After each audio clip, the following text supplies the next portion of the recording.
What is up, everybody? Welcome to my update.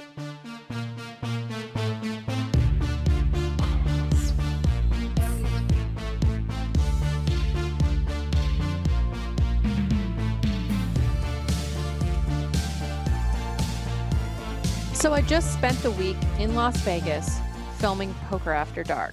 And let me tell you, this season coming up, which will be in like 2 months, is going to be fucking bananas. One of the games was as big as high stakes poker. The first day filming was the biggest game of the week. I believe it was a 400, 800 with an 800 big blind ante.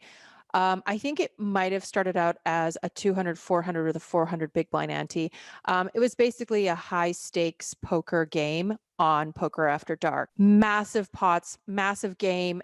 And one thing about this week was everybody was so much easier to interview. I don't know if it was that I just was a little bit more comfortable that they were keeping me for another season, but I really enjoyed this season a lot more than the last season. I loved the last season, but like I just felt more comfortable, met a lot of really great people, and I'm excited for the season to come out. And I think it's going to be around June when it's released.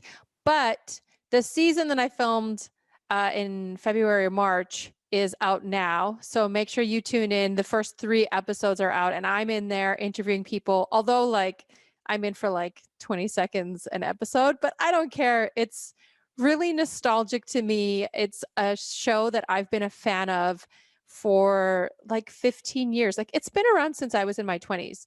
And so I just am like giddy every time I'm there, like, oh my God, I can't believe I'm here. I'm at Poker After Dark. Like, what's going on? So I'm just like beyond happy that I got to be a part of it for 2 seasons. So who knows? Maybe they'll invite me for another season. And if they don't, great.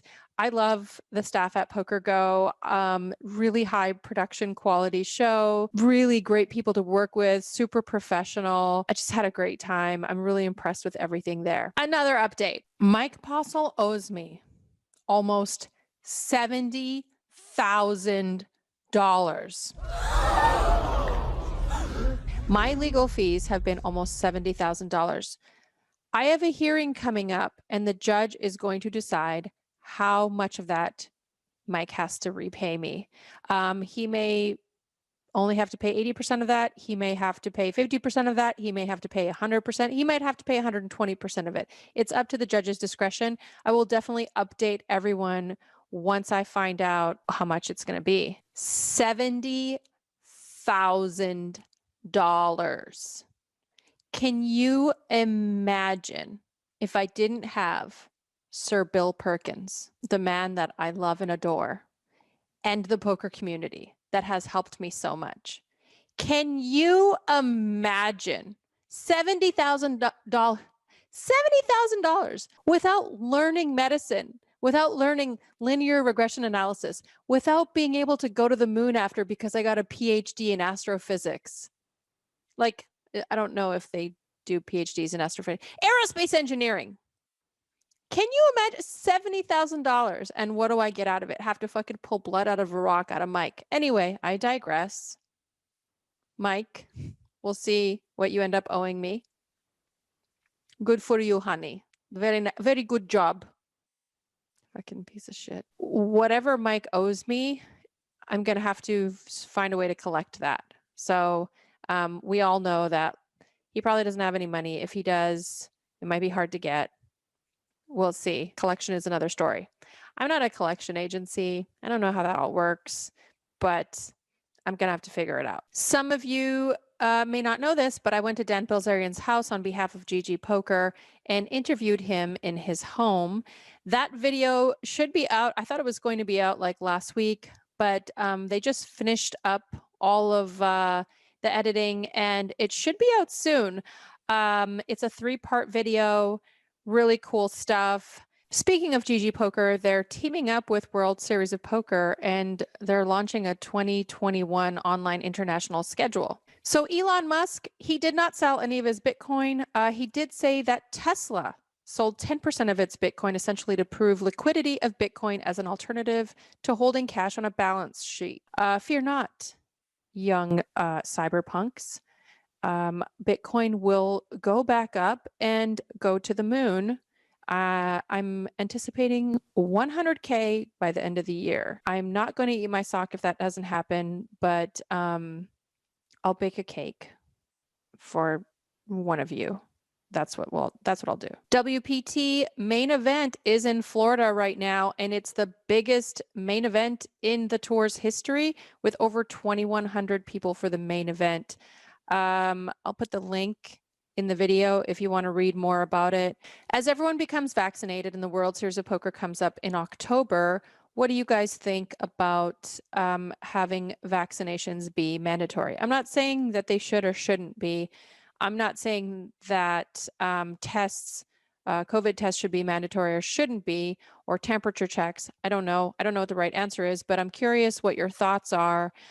Comment below. Let me know if you think that you should show proof of vaccination in order to go into the facilities. And we all know that's not going to happen because Vegas wants your money more than anything. They don't give a fuck about how healthy you are or if you're going to spread that shit to anybody. But I'm saying it would be good if we potentially had to have a vaccine to go. Woo! People are going to get crazy with that one. People are going to get crazy. All right. I'm going to try to do these updates a little more often. And I unfortunately couldn't because I was in Vegas shooting poker after dark, you know, because I'm so sophisticated. But I will try to do these like maybe twice a week or once a week. Let me know what you want me to talk about. Leave your comments below. Let me know if you want me to tell you about some of my experiences with the players on Poker After Dark if you watch it, because there were a lot of cool things that happened behind the scenes that I haven't really talked about. And if they play the episode, I can talk about it. Just to let you know, this week during filming, there was so much fucking drama. I thought it was an act, but I have a feeling you might know who it is because he's tweeted about it. But legitimately, there was a ridiculous amount of drama. And I'm hoping that they keep it all because two big players were yelling at each other pretty much the entire evening. And it wasn't even a joke. There was just like, it was bonkers what was going on there. So I really hope they keep everything because it's like, it got really fucking juicy. Like the money, the drama, people got fucking pissed off. Were laughing. The games were fun. The biggest game there was probably the most relaxed. And then there were some tense characters. Yeah. So watch Poker After Dark. Give me your feedback. Leave your comments below, and I'll see you next week.